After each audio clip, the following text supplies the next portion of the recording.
쪽에 다른 바로 우리의 위원장님 직접 푸드테크라는 굉장히 중요한 주제를 정말 좋은 말씀 나눠주실 겁니다.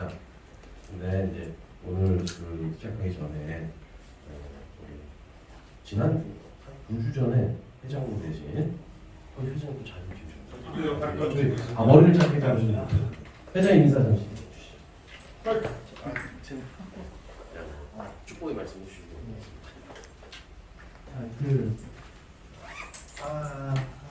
저는 나와서 얘기할 줄은 모르고 하여튼 저기 오늘 참석해 주셔서 너무 감사드리고 그리고 준비해 주셨던 정영 본부장님하고 그다음에 저기 홍무진 대표님 너무 감사드리고 그리고 지금 안 계시나? 송무님 저기 너무 감사드리는데 오늘 모셨네요. 제가 오늘 예비위원분들이 되게 좀 그래도 꽤 많이 오셨는데 정말 좋은 자리들이고 동호회 중에 가장 인기가 많은 동호회 중에 하나입니다. 그래서 강연 잘 들으시고 좋은 시간 되셨으면 좋겠습니다. 심한 지 얼마 안 됐는데 말을 잘하시네.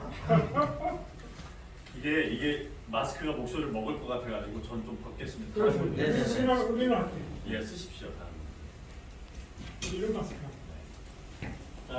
푸드테크의 그냥 기본적인 개념 이 정도를 그냥 오늘을 가는다 이렇게 이해하시면 될 것 같습니다. 그래서 첫 번째는 푸드테크가 뭐지? 이런 거를 좀 이해하고 넘어가기 위해서 슬라이드 배치를 만들었어요. 푸드테크는 이 왼쪽에 있는 것처럼 전체 푸드 시스템, 농사 지어서 막 가공하고 우리 입에 들어오는 전 과정을 푸드 시스템이라고 하거든요. 이 전체 과정에 기술이 들어가가지고 효율성이나 이런 측면에서 혁신을 이뤄내는 전체적인 걸 다 푸드테크라고 하거든요. 지금 이거는 주스와 관련된 가치 사슬이에요. 근데 이게 농산물, 고기 다 똑같습니다. 그래서 농산을 치면 그걸 수집을 해가지고 이 중앙에 있는 것처럼 가공이 필요한 기업의 배분하는 형태로 패키징이 일어나고 여기서는 뭐 리테일, 온라인 이런 식으로 패키징이 일어나죠. 그래서 우리가 이제 뭐 배달시켜 먹는 도시락 같은 경우도 소를 키우면 그걸 사서 구축을 하고 그 대기업 식품 대기업에서 필요한 형태로 가공을 하고 수출을 하고 이게 이제 우리 소비자한테 가는 과정이죠. 쌀도 마찬가지고 이러다 보니까 보통 도시락 하나가 10,000원인데 이 10,000원 안에는 보통 6개월에서 10개월, 6개월에서 1년 정도의 시간, 그 다음에 노동력, 그 다음에 자연 환경이 자원으로 쓰여집니다. 땅, 물 이런 것들.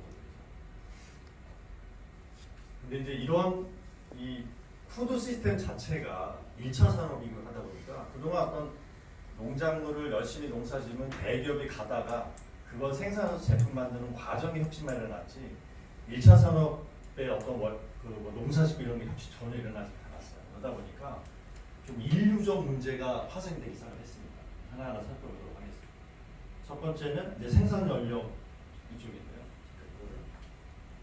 이건 뭐 다 아시는 내용이겠지만 이 농사부터 소비가 일어나기 전 모든 과정의 어떤 생산 인력, 이 노동력은 좀 아주 큰 이슈예요. 그러니까 지금 우리나라만 놓고 보더라도 왼쪽에 보시는 것처럼 총량 기준으로 경제활동 인구가 줄는 것도 문제지만 더 큰 문제는 산업별로 필요 인력이 점점 줄고 있어요. 산업별로. 그러니까 예를 들어 주로 어떤 쪽이냐면 단순 반복 이런 식으로 일을 하다 보니까 개인의 성장이나 만족감이나 미래에 대한 기대감이 없는 직종 이쪽은 점점 더 공백이 심해지고 있어요. 특히 우리 먹고 사는 문제와 관련된 1차 산업은 점점 더 심해집니다. 그래서 지금의 형태로 농사를 짓고 푸드 시스템의 가치 체계가 돌아가면 그냥 다 굶어 죽을 수밖에 없는 이런 상황이고요. 다시 돌아가서 두 번째는 농사 짓 때 물입니다. 물인데 지금 사람이 먹거나 뭐 하기 위해서 취수하는 물, 이렇게 강물 같은 경우는 취수된 물은 아니잖아요. 취수한 물의 70%가 다 농사짓는 데 쓰고 있어요. 아프리카나 아시아는 뭐 거의 80%가 그러니까 지금의 어떤 농사를 계속하면 이런 식으로 수자원 구도가 일어납니다. 그래서 2050년 정도 되면 세계 인구가 한 97억, 100억 명 가까이 되는데 그 중에 70%가 현재 먹는 물의 양의 3분의 1을 감소를 하고 있고, 그 다음에 히말라야 산맥 주변에 있는 인도와 대륙, 여기는 이미 수자원 구도가 이미 났습니다. 그래서 거기는 히말라야에 있는 빙산이 녹아서 밑에 있는 지하수가 되고 강물이 됐는데, 빙산이 다 지금 없어져는 바람에 지금은 물을 못 먹어가지고. 근데 지금 우리나라도 지금 뭐 여기에 이제 자유롭지 못하죠. 그래서 어떤 이 농사가 70%나 쓰는구나. 지금의 어떤 이 농사짓는 방법, 목축하는 방법을 바꾸지 않으면 우리도 물 부도가 날 수 있겠구나. 이런 건 이제 뭐 글로벌 위기.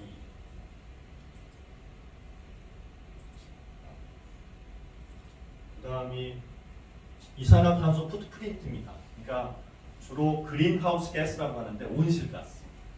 6가지 정도가 온실가스인데 이거를 다 이산화탄소로 치환을 해서 국가별 산업별로 이산화탄소를 얼마나 많이 양산하고 있는지를 매년 이렇게 발표하는데 우리나라가 한 9등, 10등 정도 해요. 엄청나게 많이 쏘고 있죠. 내용 한번 들어가 보면 사실 온실가스는 밤에 화성처럼 영하 100도로 떨어지는 걸 막아서 우리를 생존할 수 있게 해주는 메커니즘이거든요. 그래서 태양빛이 지구로 오면 지구 안에서는 이제 열로 따뜻해지는 열로 바뀌는데, 열은 뭐냐면 적외선의 파동이에요. 그러다 보니까 이게 다 날아다닙니다. 그래서 반은 다 날아가는데 우주로 다시 날아가는데 이 온실가스, 뭐 수증기, 오존, 그다음에 이산화탄소, 메탄 이런 애들이 적외선을 딱 잡아놓고 다시 지구로 떨어뜨리다 보니까 밤에 우리가 따뜻하게 사는 거거든요. 이 온실가스가 없으면 저희 그냥 얼어 죽어요, 밤에. 근데 문제는 뭐냐면 이 필요한 온실 여기 지금 4가지만 되지만 6가지 온실가스보다 더 많이 지금 온실가스를 여기다 지상에서 뿜어내니까 지금 온난화가 일어나고, 온난화는 사실은 뭐 농사 뭐 이런 데 그냥 다 영향을 직접적으로 주는 건데, 이 지구에서는 우리가 발 디딜 수 있는 땅덩어리가 한 29% 정도 되고, 그 중에 사람들이 거주할 수 있는 데는 70% 정도인데요. 이 중에 반은 농사짓는 데 다 쓰고 있어요. 농사짓는 데. 그리고 이 농사짓는 50% 중에 70%가 목축, 뭐 낙농 이런 데 쓰고 있어요. 그래서 이런 과다한 온실가스를 발생시키는 주범이 이 농사가 34%나 됩니다. 그래서 전 세계에서 돌아다니는 차가 내뿜는 것보다도 농사에서 발생하는 그린하우스 가스가 더 심하다. 그래서 지금처럼 농사지면 2100년에는 지구의 온도가 2도가 더 올라갑니다. 그때는 내가 볼 때는 우리 자손들 그냥 다 생존할 수가 없는.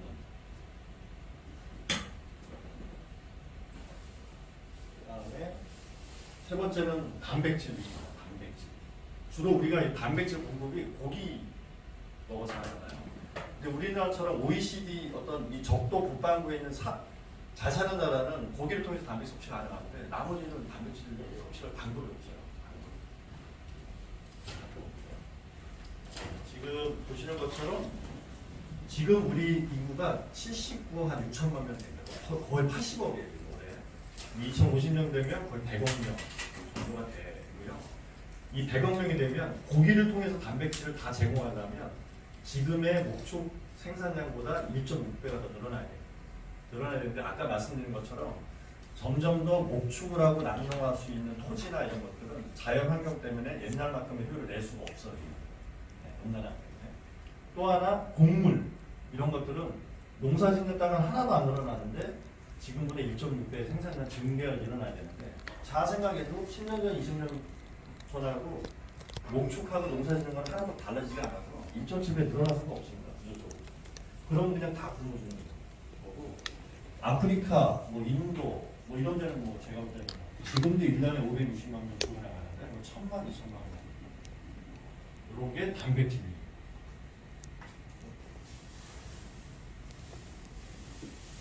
또 하나는 식량 안보. 이거 보면 저희 나라는 그 식량 자급률이 45.8%고 곡물, 주식인 곡물은 20%예요.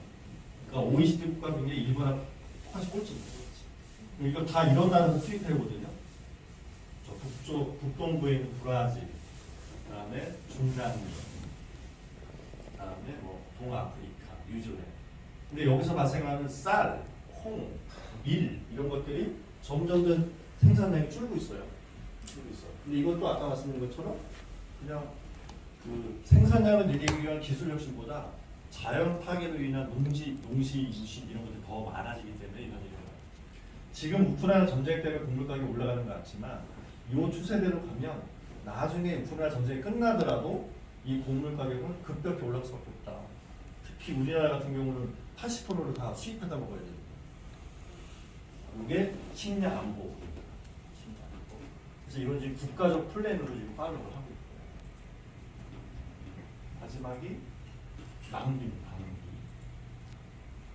지금 저희가 농사질 때 낙과 스크래치라는 거는 저희가 저 첨가물 시장에 갖다 놔도 안 살아잖아요. 이런 거 다 버립니다. 10%를 버리고요. 가공 과정에서 버리고 유효기간 지나서 버리고 저희가 음식 낭비에서 버리는 게 9%에서 모든 음식이 33%가 다 버려지고 있어요. 이게 버린다는 얘기는 뭐냐면 이미 여기서 쓰여진 자연환경, 시간, 노력 이런 것들이 다 내몰되고 있다는 거여서 이 낭비를 식량 낭비 34%를 줄인다는 거는 온실가스를 줄인다는 거, 물을 더 쓴다는 게 같은 겁니다. 그래서 이것도 지금 글로벌리 유엔에서 지금 파악을 하고 있습니다. 지속 가능한 푸드 소비 이거 어떻게 하는 거예요? 이런 푸드 시스템 전반에 발생되는 인류적 문제 이런 것들은 매일같이 피부를 못 느끼다 보니까 점 회색 코보다는 계속 오고 있어. 이게 부딪히면 그냥 끝장나는 거야. 지금 사실 지금 온 나라도 60년 전에 선배님들이 사고 치고 저희가 지금 그러니까 지금 이런 식으로 천천히 오는데 지금 이거 거의 무방비여서 지금부터 뭔가 이렇게 피부를 안 하고 바꾸지 않으면 정말 대체 없다. 이렇게 이해하시면 될 것 같고 이런 것들을 해결하기 위해서 푸드테크들이 이제 기술적으로 들어가기 시작합니다. 그래서 기술이 침투한 영역이 굉장히 많은데 대표적인 거 몇 개만 다뤄볼게요. 첫 번째가 에그테크예요. 뭐 스마트팜, 수직농장 이런 거 들어보셨죠? 그래서 기존에 뭐 관수를 해서 뭐 몇만 평을 농사짓고 이렇게 안 하고요. 그냥 1층, 2층 탑 쏴가지고 거기서 그냥 다 농사짓는 거예요.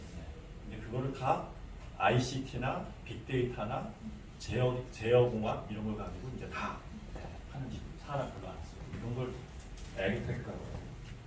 두 번째는 대체 음식이에요. 이게 뭐냐면 그냥 손 때려잡아가지고 단백질 먹는데 70%가 다 못 먹는다고 하면 어떻게 해야 돼? 식물에서 아미노산 뽑아서 고기를 만들어 볼까? 그 다음에 소에 있는 세포를 빼내가지고 구조화해갖고 막 배양을 해서 고기를 만들어 볼까? 이런 것들이 여기에 해당됩니다. 세 번째는 이 식품 가공. 근데 이거 하나하나는 뒤에 가서 다 하나하나 설명을 해드릴 테니까. 가공 과정에서 사람이 없는데 로봇이나 이런 거 한번 만들어 볼까? 3D 프린터로 피자 한번 구워볼까? 이런 것들이 다 여기에 해당되는 푸드테크 비즈니스. 그다음에 이게 딜리버리예요. 그냥 우리는 그냥 배달의 민족 통해서 음식 시켜 먹지만 미국, 유럽은 남는 음식이 썩기 전에 얼른 배달을 해서 취식약자 쪽에 전달하는 스타트업들이 많고요. 그 남긴 음식을 기부하는 회사에는 기부금 영수증을 끊어서 텍세이션 이렇게 우리나라는 없지만 그런 면에서는 음식의 평등권을 보장하는 개념의 푸드테크가 딜리버리. 그다음에 요거는 똑같이 음식에 대한 평등권을 보장하기 위해서 주방을 중심으로 한번 해보자. 막 때려 넣으면 지가 음식도 만들고 이것도 스마트 주방이다. 뒤에 설명드릴게요. 이건 아까 낭비 줄이는 거. 낭비 줄이는 거. 뭐 음식 쓰레기 버리면 너가 지금 얼마 낭비한 줄 알아? 막 원인 막 주고 막 이런 것도 주고. 그래서 막 일단 식자재부터 계속 줄여나갈 수 있게끔 데이터 조임 이런 것들도 스타트업들이 좀 들어와 있습니다. 이거는 식품 위생 안전 이런 것들은 뭐 식품 위생을 이렇게 카메라로 찍어가지고 예를 들어 생선 쓸던 칼로 똑같이 야채를 쓴다. 그럼 카메라가 보고 나서 야 똑바로 안 해? 뭐 이렇게 컴퓨터 비전인가 알려주는 거 회사를 해가지고 이 완제품 나오기 전에 어느 농장에서 이게 해가지고 유통기가 얼마 지났다라는 거를 원재료부터 이렇게 트레이스하는 트레이서빌리티만 계속 하는 스타트업. 이 모바일 서비스는 너무 많으니까 이거 그냥 뺄게. 하나하나 다뤄보겠습니다. 그래서 푸드테크가 뭐냐라고 하면 이런 겁니다. 그냥 아까 말씀드린 푸드 시스템 내에 효율성과 지속성을 향상시키는데 이 기술 도대체 어떻게 써야 되지? 이런 거를 탐구하는 새로운 영역이고요. 지금 이 푸드테크 회사들이 이렇게 막 몰려있는 걸 이렇게 정으로 찍은 건데 제일 강국은 음식 문화가 발달하고 학문과 비즈니스가 가장 잘 연결된 나라. 그래서 유럽하고 미국 여기가 강국입니다. 우리나라는 그 예. 개념이 쓰인 지 몇 년 됐어요? 지금 글쎄요. 우리나라도 아직 10년이 안 됐고 미국 같은 경우도 뭐 1992년, 90년 후반 가서야 대체육 같은 게 막 나오기 시작하면서 푸드테크가 나왔습니다. 역사는 오래되지 않았고 이거는 푸드 시스템의 정의가 다 제각각인데 제가 찾은 것 중에 제일 마음에 들어갖고 한 거지 이게 그냥 사전에 나온 정의는 아니에요. 그래서 5년 후면은 전체 시장 규모가 한 3,500억 달러니까 한 400조. 그래서 게임의 전체 시장을 초과하게 될 만큼 큰 시장인데 뒤에 나오는 건 숫자 얘기는 하나도 안 할 거예요. 어떤 회사들이 있는 건지 왜 있는 건지 이런 것들을 이해하고 넘어가는 거예요. 푸드테크 스타트업들을 한번 살펴볼게요. 첫 번째가 요 어그테크, 아까 스마트팜 뭐 이런 거, 식량 안보와 관련 문제 해결을 위해서 스타트업들이 만들어졌다 이렇게 이해하시면 될 것 같고 주로 농업의 효율성이나 지속 가능성 관련해서 이런 기술들이 쓰여지고 있다 이렇게 이해하시면 될 것 같고 이게 이제 수식 농장이에요. 이게 아마 남부터미널 지에 가면 또 이런 똑같은 기술입니다. 그래서 이 식물 밑에 깔려 있는 게 비료 공합을 통해 갖고 땅하고 섞어놓은 비료들이에요. 그래서 일반 노지에 있는 비료하고는 좀 다르고 이 식물이 광합성하려면 빛, 물, 이산화탄소가 있어야 되잖아요. 이 세 가지를 다 센싱을 합니다. 센싱을 해서 인계치가 넘어가면 창문을 열거나 뿜어주거나 이런 것들이 이제 다 연결이 되어 있다. 이렇게 이해하시면 되고 이 사람들은 그냥 농사꾼 같이 안 생겼죠. 엔지니어, 식물학자 이런 사람들 이렇게 수직으로 쌓으려고 하니까 땅 하나도 안 쓰고 물은 내가 볼 때는 거의 한 100분의 1 정도밖에 안 쓰고 그래서 아까 말한 자연 훼손 없이 곡물에 대한 식량 안보를 해결하자 이런 것들이 수직. 이 드론 뭐 이런 건 뭐 제가 말씀한 대로 다 알 것 같고 이건 그냥 로봇이 하는 건데 뽑기도 하지만 뭐 스크래치 나면 상처 나는 거 이런 거 뜯어내기도 합니다. 얘 카메라 보고 나서 농부들이 이렇게 피 뽑듯이 이런 것들이 이게 한국 사진이에요. 한국에 그리고 이거는 좀 더 뒤에 나오겠지만 농부들이 이런 걸 봐요. 이런 걸 보고 이산화탄소, 비 이런 걸 보면서 데이터를 보고 이 안에 이 스타트업이 제공하는 의사결정 요소를 당신 뭔가 해야 될 것 같아. 라고 그때에 따라서 이렇게 조치하는 거죠. 요거는 이제 우리나라 이 농업 관련된 그 학자들이 수경재배로 멜론을 이렇게 개발을 해가지고 중국하고 해외에 곧 수출을 하게 된다. 이런 것도 푸드테크. 얘는 꼭 그 애니메이션의 사람 윌리처럼 생겼죠. 얘가 이제 심습니다. 잡혀갑니다. 이런 것들이 어그테크의 예시입니다.